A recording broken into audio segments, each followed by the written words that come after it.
warahmatullahi wabarakatuh. Perkenalkan, nama saya Agni Karib, NIM 23004114 dari Prodi Teknologi Pendidikan Universitas Negeri Padang.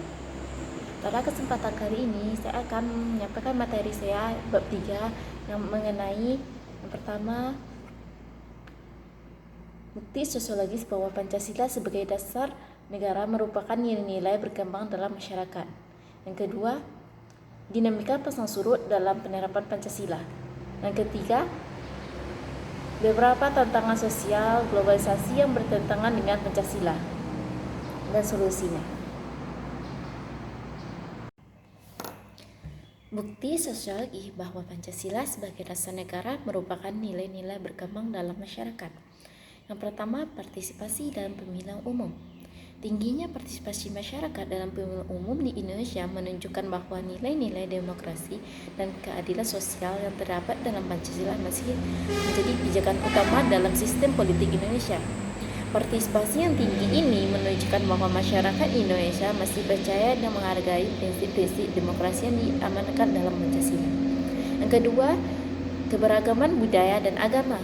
Indonesia yang kaya akan keberagaman budaya dan agama merupakan bukti nyata bahwa nilai-nilai persatuan dan kebinekaan yang terdapat dalam Pancasila masih hidup dan berpengaruh dalam kehidupan masyarakat.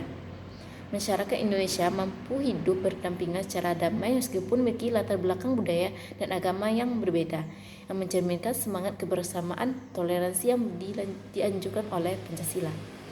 Yang ketiga, keterlibatan dalam kegiatan sosial dan kemanusiaan.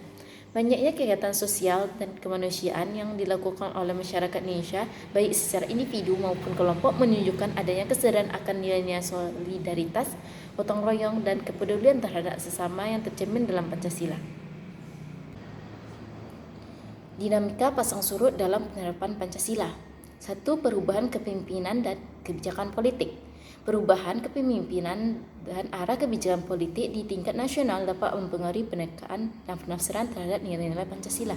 Perubahan dan kebijakan politik bisa menghasilkan persepsi prioritas dalam penegakan Pancasila, tergantung pada agenda politik dan ideologi pemerintah baru.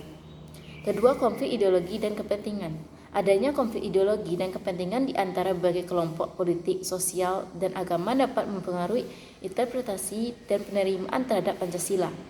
Kelompok-kelompok tersebut mungkin memiliki pandangan yang berbeda tentang bagaimana penegakan nilai-nilai Pancasila dalam kehidupan sosial politik. Yang ketiga, dinamika sosial budaya. Perubahan dalam dinamika sosial budaya juga dapat mempengaruhi cara masyarakat memahami dan menerapkan nilai-nilai Pancasila dalam kehidupan sehari-hari.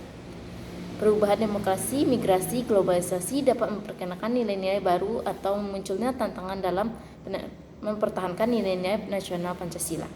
Yang keempat, kualitas pendidikan dan kesadaran politik. Kualitas pendidikan dan tingkat kesadaran politik masyarakat juga memainkan peran penting dalam penerimaan dan penerapan Pancasila sebagai dasar negara. Masyarakat yang lebih terpendidik dan memiliki kesadaran politik yang tinggi cenderung lebih mampu memahami dan menghargai nilai-nilai Pancasila. Yang kelima, tantangan eksternal. Faktor eksternal seperti tekanan dari negara lain, organisasi internasional, atau globalisasi juga dapat mempengaruhi dinamika penguatan dan penerapan Pancasila sebagai dasar negara. Perubahan dalam hubungan internasional, dinamika geopolitik, dan penciptaan tekanan dorongan untuk mengubah atau menyesuaikan nilai Pancasila dengan standar. Beberapa tantangan sosial globalisasi yang bertentangan dengan Pancasila. 1. Harmonisasi budaya.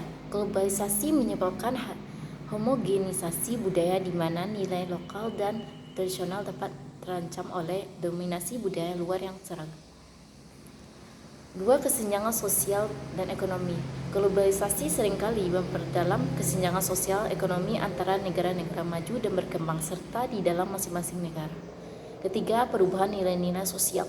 Nilai-nilai sosial yang diperkenalkan oleh globalisasi seperti individualisme, berlebihan, dan materialisme dapat bertentangan dengan nilai-nilai Pancasila yang menekankan gotong royong dan keadilan sosial.